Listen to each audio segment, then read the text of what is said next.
In The Phantom Menace, we got to see our first glimpse of what a Sith Lord is capable of. On screen, at least. That Sith Lord came in the form of Darth Maul.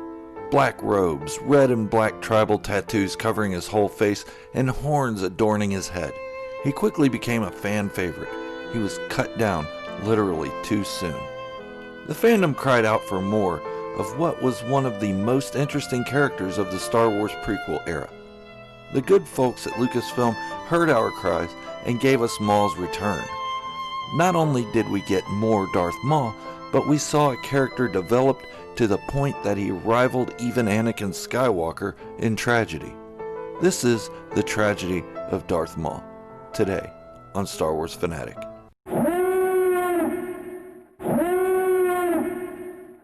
If you are new to the channel or just haven't made the decision to do so, go ahead and hit that subscribe button and turn on notifications.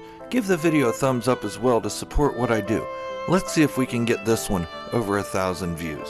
We all know the story of Darth Maul that spans from the Phantom Menace and through the Clone Wars and Star Wars Rebels. Maul understood the idea of the Clone Wars was a ruse to get his master to his own end goal of ruling the galaxy. He was supposed to be part of that plan. However, his master had a plan working against him. When Darth Maul was sent to Naboo to destroy the Jedi, he was not meant to survive. And Sidious believed he didn't survive. That's when he took another apprentice, in the form of a fallen Jedi named Count Dooku, another expendable piece to the puzzle that made up Palpatine's plan. However, Maul did survive, and had only one thing on his mind: vengeance. Revenge for what Obi-Wan Kenobi had done to him, but more importantly, revenge for what Palpatine had done. He realized he was not meant to survive Naboo. With Palpatine as the newly elected Supreme Chancellor, he had no more need of the assassin.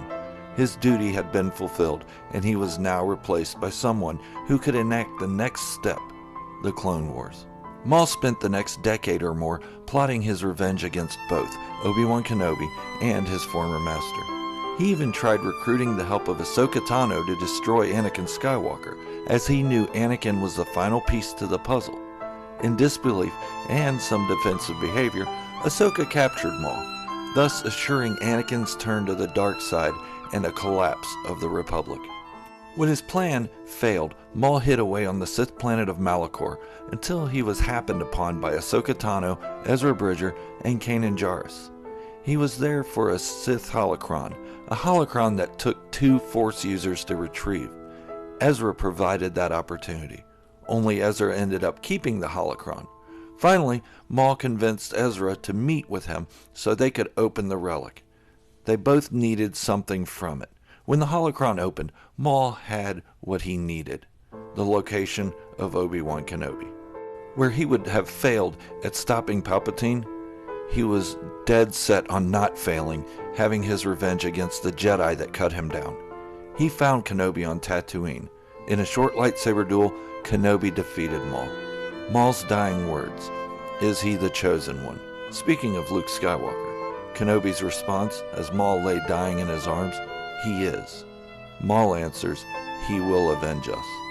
Even at his dying breath, Maul is looking for vengeance against his former master. The betrayal ran deep. As I said, he saw Palpatine as a sort of father figure and a savior. The 2 Sith Lords were going to have revenge against the Jedi for what they had done to the Sith on Malachor 1,000 years earlier. But now he realizes he was just an expendable part of the plan. His master cared nothing for him. Once he realized that, his revenge against Obi-Wan would have to wait. He understood Obi-Wan was merely protecting himself in their duel on Naboo, whereas his master had sent him there to die. When his plan to defeat Palpatine had failed by way of Ahsoka showing up on Mandalore instead of Anakin, the turn of Anakin was imminent, and his plan had failed. He had failed. For me, Darth Maul became one of the most overshadowed, complex characters. I empathized with him. His whole life had been a lie. He was used and discarded by his master. He was left scarred from his battle on Naboo.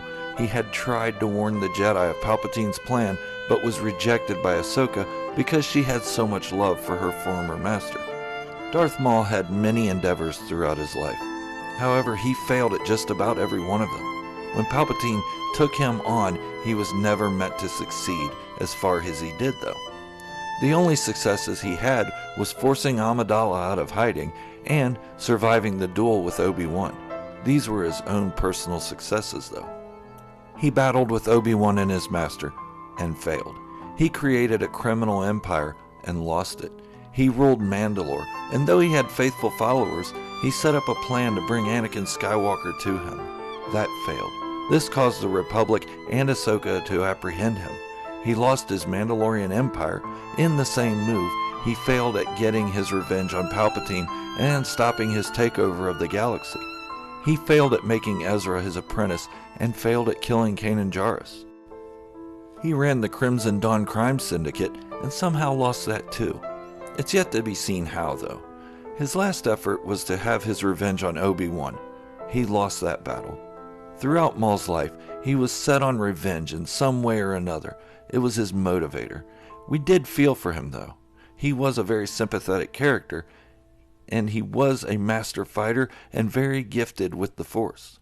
But he would never succeed as he was too bent on his own personal hate.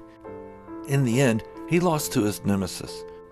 Not only his personal nemesis, but the enemy of what he was trained and taught, the Jedi. I only hope we get to see more of Maul. We asked for more, and we got it. Now, let's see what happened to him with the Crimson Dawn. We watched him develop as a character and find his own way. He was completely alone and tried to get others to believe in him. When they did believe in him, he turned his back on them. It is shown in his last interaction with Gar Saxon. Die well, Mandalorian. The only other person that he kept around and really cared about was his brother Savage Opress.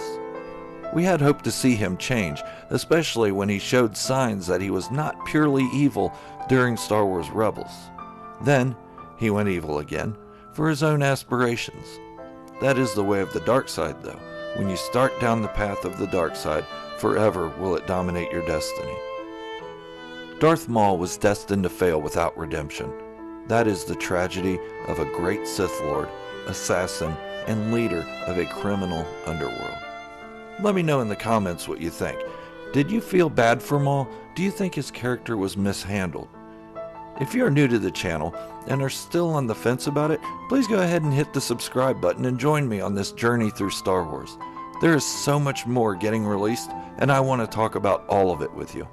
Go ahead and hit the like button to show your support as well. Thank you for watching, and remember, this is the way, the only way.